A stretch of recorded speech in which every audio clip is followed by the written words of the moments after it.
Oh, right, hold on. It's like 1 a.m. If you're a longtime viewer of my channel, you may be familiar with a guy named Chris, or Oxygen.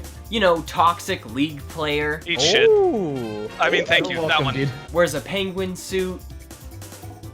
Lost a $5 skin bet to me in CSGO. I gotta start looking for what gun skin I want. Oh my god, fuck off. After we bonded through a mutual love of OS and other Japanese rhythm games, he quickly became one of my best friends, and I started relentlessly bothering him to take a trip to Japan with me over 2 years ago. And wouldn't you know it, I'm leaving in the morning to take a trip for 3 weeks to Japan with Chris. Fuck, that's a long time.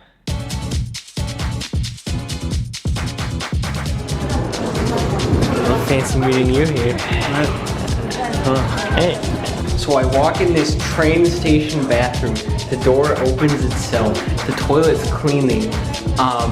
There's a SOS button on the toilet. Because I'm too nervous to film myself in public, I will be narrating most of this journey like a bad travel show, as most of what I filmed ended up being just establishing shots of the cities and towns I visited. Hey, so imagine being a YouTuber and going to Japan for 3 weeks and not vlogging. Professional YouTuber, everybody. Yeah, I'm just gonna keep holding the camera like this. The trip started off with a couple days in Tokyo. We wandered through the crowded streets of Shibuya, and I held myself back from spending my life savings at the Nintendo and Pokemon stores because I didn't have enough room in my suitcase. It's him. There he is. It's Mario. We went to Chris's favorite coffee shop from the last time he visited. Can I get a few words to the camera on how you're feeling about this? And we went to the arcades. Yes, on the first day. I mean, why wouldn't we? It's where all the rhythm games are. We played My, which is Chris's favorite, and I still refuse to refer to it as anything other than a big washing machine. At first, I wasn't sure about this one, but then I found the Sonic Adventure 2 music. To finish up our jam-packed first day, we went to the top of Shibuya Scramble Tower. It was very tall. Also, I'm just now realizing that I recorded way more at the beginning of this trip, so enjoy it while it lasts. Holy shit.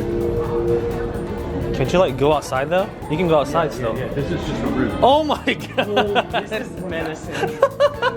Dude, the scramble. How do you feel? How do you feel? The scramble is tiny. They're like ants. Yeah, they are. Oh my goodness, dude. What's up, fellas? It's 4:30 in the morning, and I'm trying to catch a train to a fish market tour. 5 minutes. Shit. Next up was our fish market tour. Arriving at the Toyosu fish market at a brutally early 5:45, our guide explained the morning tuna auction before walking us around wholesale areas and stalls. We got to try out expensive knives and see fish cut and prepared, including this huge tuna head that I deemed big man on campus. And then later that day, I ate Big Man. I wonder if I will absorb his big fish thoughts. All the food we ate at the end of the tour was so fresh that we had seen most of it at the market that morning, from the self-grated wasabi to this crab I held when it was still alive, and yes, it was very spiky and it hurt. I give myself a B- at ice cream twisting. It's harder than it looks. Our first jaunt in Tokyo wouldn't have been complete without a visit to Akihabara and the 6th floor Sega arcade with the rhythm games. Also, do you see that sign below Sega? Yeah, it translates to building number 1. There are actually 5 Sega arcades in Akihabara. Because why not, I guess. Tokyo, part 1. Big Man tasted pretty good. After 2 quick days in Tokyo, we hopped on a bullet train for 4 hours and another train for another 4 hours to go all the way up to Sapporo on the North Island of Hokkaido. We called this part of the trip Snow Boys for a reason. Hey Chris, what's your favorite hotel? What's your favorite hotel? Well, a lot of snow out there, as you can see. So I'm looking for some relaxing, maybe some relief from the weather. Maybe something fancy. How fancy? Very fancy. Well, I think we found our ticket. Now, the main reason we visited Sapporo, even though it was cold-ass snow season, was for the Snow Festival. The 71st Snow Festival. There was a lot of stuff going on. Ice sculptures, huge snow sculptures with videos projected on them, skiers going off ramps to the tune of sicko mode, and you're just gonna have to trust me on this one because I really don't want to get copyright claimed.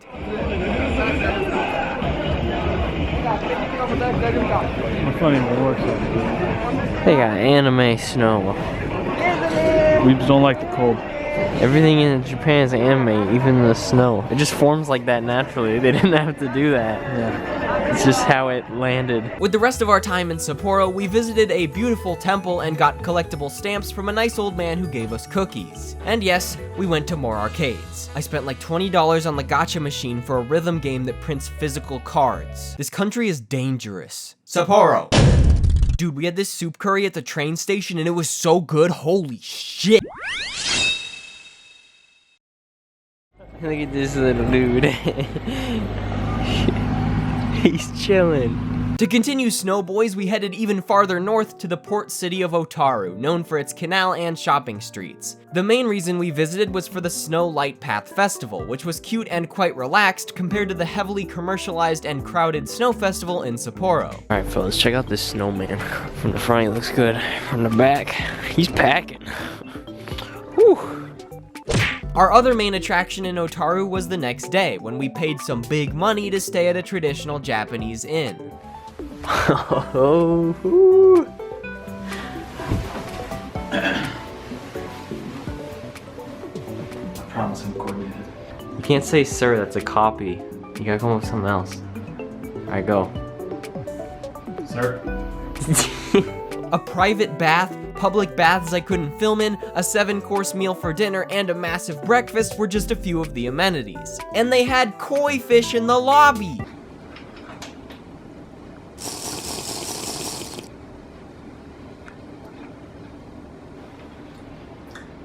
Can I help you? Otaru! I had to drag my suitcase up a snowy hill to get to our Airbnb. It was awful. Smells like egg out here. There's egg water. Egg water town.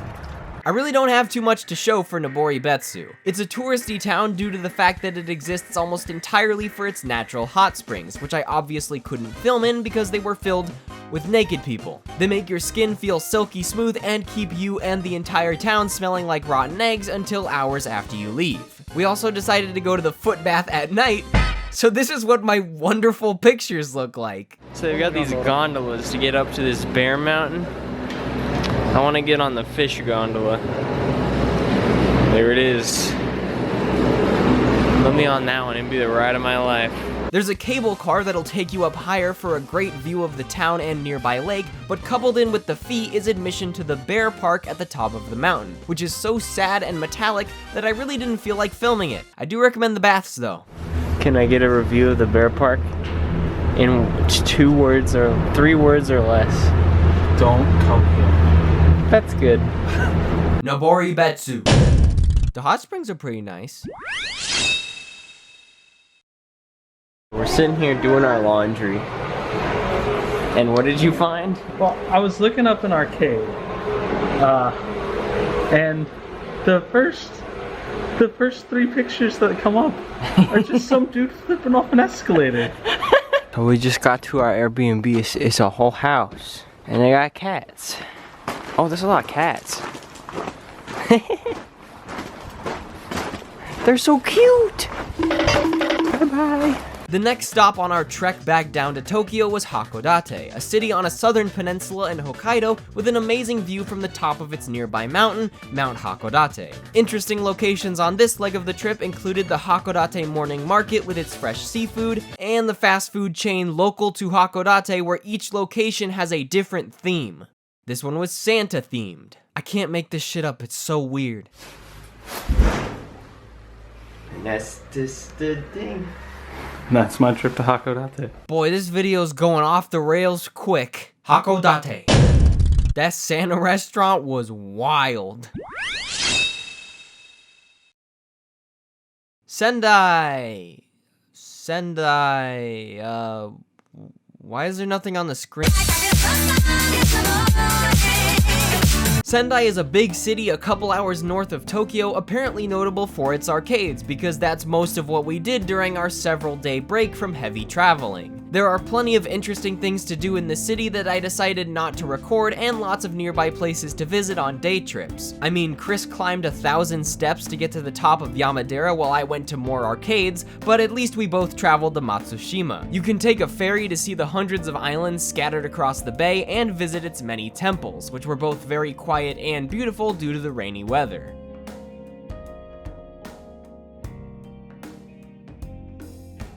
What?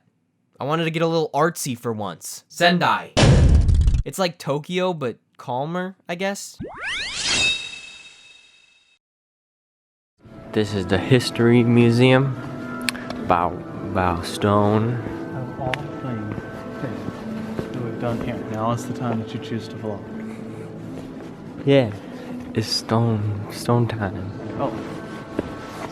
Whoa, see ya.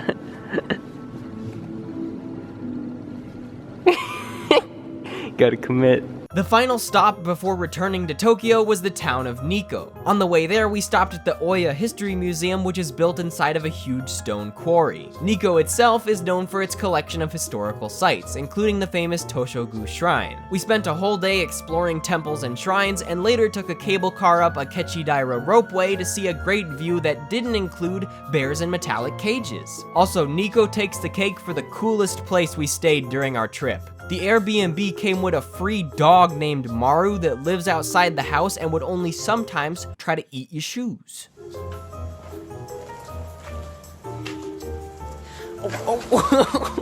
You tricked me, don't do that. The owner runs a small izakaya next door and even surprised Chris with some cake and music for his birthday.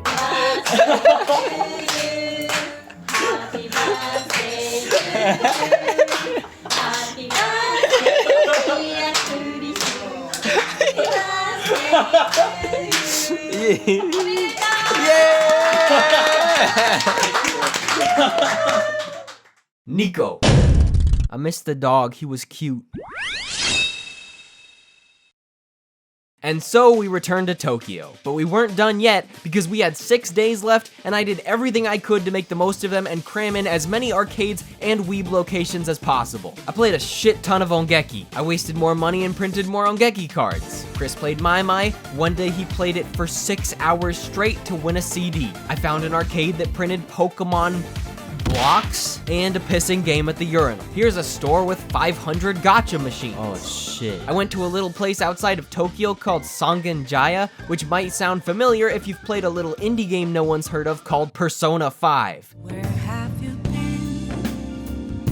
Been searching all along, confessing while alone and on, without a clue, without a sign. Without grasping it, the real question to be asked, where have I been? Here's an arcade game where you control battleships, but the battleships are girls, and yes, it prints out physical cards. Do you see the common theme at arcades? We went to the Kirby Café. That place was adorable. I got Kirby pizza. Dude, what the heck? Let's see your Kirby pizza. Look at that. More arcades. This is a crazy place called Team Labs that feels like you're walking through a Disneyland ride mixed with a modern art piece. More arcades. I spent a lot of money at the Pokemon store. Look at your childlike wonder. It's great. How much is that? And more arcades. Big Kirby. Big Kirby. No. One more try. Boy, I love gambling. Sure good, it's good.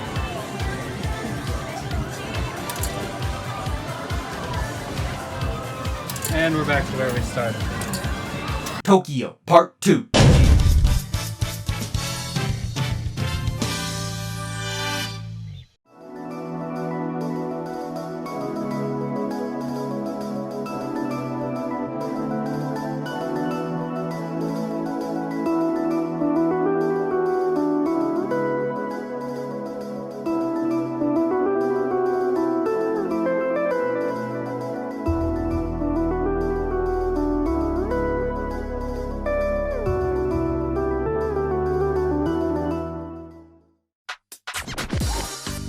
thank you for watching this strange travel journal of sorts. I did enough filming while in the arcades and spent enough money on collectibles to do a couple topic-based videos that I'll get around to eventually, so please subscribe and stick around if you want to learn what Ongeki is all about, or find out how much I spent on video game soundtracks. And lastly, a big shout out as always to Triedo and all my other patrons for supporting what I do. While my vlogging might not have been top tier, thanks for sticking around until the end.